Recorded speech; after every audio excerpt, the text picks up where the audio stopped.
Shalom, Bapak Ibu Saudara-saudari, selamat berjumpa kembali dalam Renungan Harian Toraya edisi Selasa 5 Agustus 2025. Kita akan mendengarkan serta merenungkan firman Tuhan. Sebelum itu, mari kita meminta tuntunan Roh Kudus dalam doa. Kita berdoa. Syukur kepadamu ya Allah untuk pemeliharaanmu, juga penyertaan-Mu yang senantiasa Engkau limpahkan dalam kehidupan kami. Syukur kepadamu atas waktu yang indah yang Engkau anugerahkan bagi kami untuk membaca serta merenungkan firman-Mu. Kami yakin kuasa dan tuntunan Roh Kudus yang akan menolong kami untuk memahami maksud dari firman-Mu.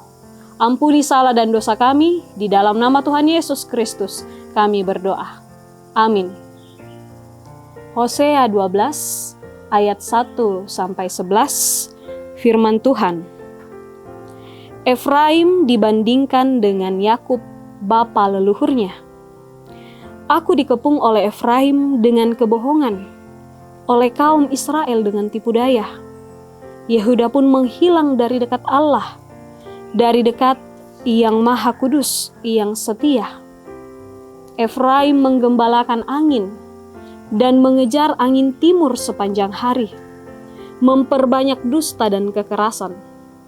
Mereka mengikat perjanjian dengan Asyur dan membawa minyak kepada Mesir. Tuhan berperkara dengan Yehuda.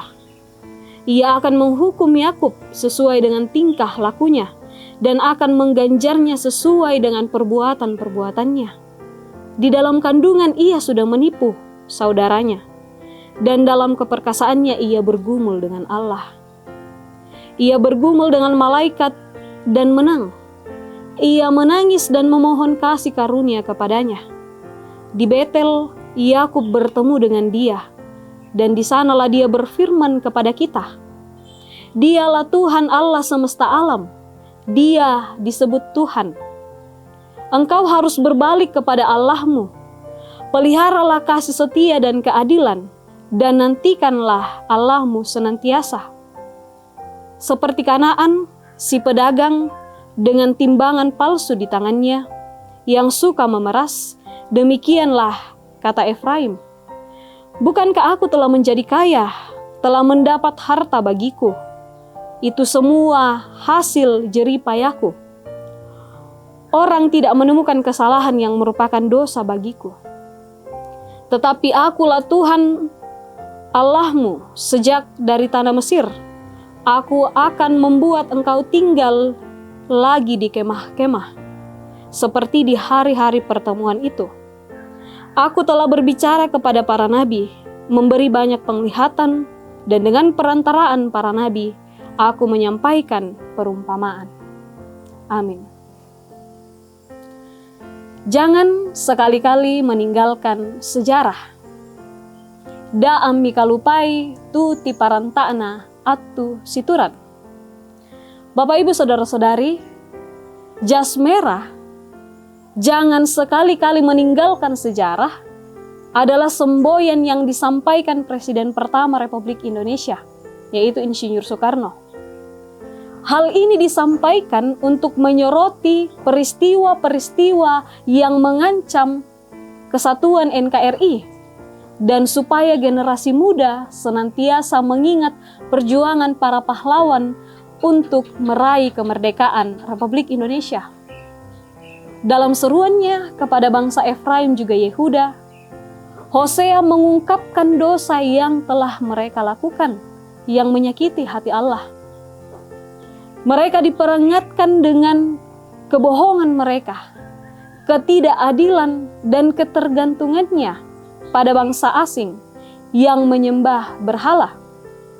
Mereka seakan lupa terhadap apa yang telah dilakukan Allah kepada mereka dan kepada leluhurnya, yakni Yakub. Meskipun dalam perjalanan kehidupan Yakub, ia telah menipu, namun Allah tetap mendengarkan pertobatannya dan memberikan kasih karunia kepadanya. Belajar dari kisah Allah dan Yakub, Hosea mengingatkan tentang sejarah mereka sebagai umat pilihan, serta tanggung jawab mereka untuk kembali kepadanya dengan hidup setia dan menghormati hukumnya. Tuhan tetap menawarkan pemulihan, tetapi Israel harus bertobat dan menerima berkat dan pemulihannya. Alkitab pun senantiasa memperlihatkan kepada kita sejarah karya penyelamatan Allah. Sejarah bagaimana penyertaan, kasih, dan pengampunan dari Allah kepada umatnya.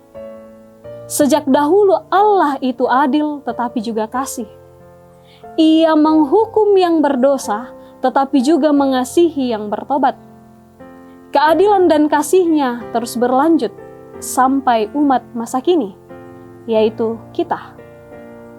Karena itu, jangan pernah melupakan Allah yang sudah dan akan terus memelihara umat-Nya, serta terus menuntun kita pada pertobatan yang sungguh kepadanya. Amin. Mari kita berdoa. Kami bersyukur kepadamu, ya Allah Tritunggal, yang selalu dan senantiasa bersama-sama dengan kami dalam menjalani kehidupan kami.